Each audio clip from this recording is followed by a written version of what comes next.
E bëri baba të 2 fëmijëve, por në fund ai vendosi që ta eliminoj.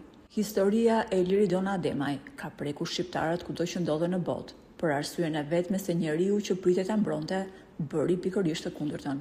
Seanca sotme e gjykimit ka patur një rrjedhë krejt tjetër dhe mjaft dramatike, sepse i janë paraqitur dëshmitë e 2 djemve të çiftit.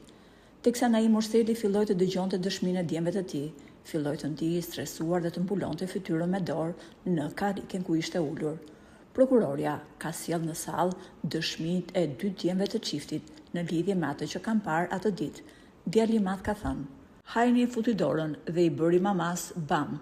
Më pas, ai ka sqaruar se kur ka ndodhur kjo gjë, babi e ka mbajtur mamin nga krahu që ajo të mos lëvizte, ndërsa djali i vogël është shprehur se kur ishin larguar nga makina, ai kishte kërkuar të merrte edhe mamin, ndërsa Naimi i kishte thënë se mjekët do të marrin mamin për ta mjekuar dhe çdo gjë do të shkonte mirë.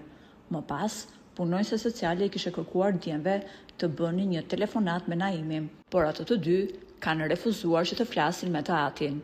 Me sa duket, fëmijët e kanë shumë të qartë atë që ka ndodhur dhe kush ka qenë autori i ngjarjes. Fakti që djali i madh u shpreh se babi mbajti dorën mamit tregon se ato e din shumë mirë se çfarë ka bërë Naimi.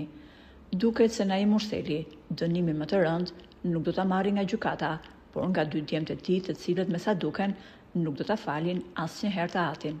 Po ju, si mendoni, çfarë peshon më shumë tek Naim Urseli në këtë rast?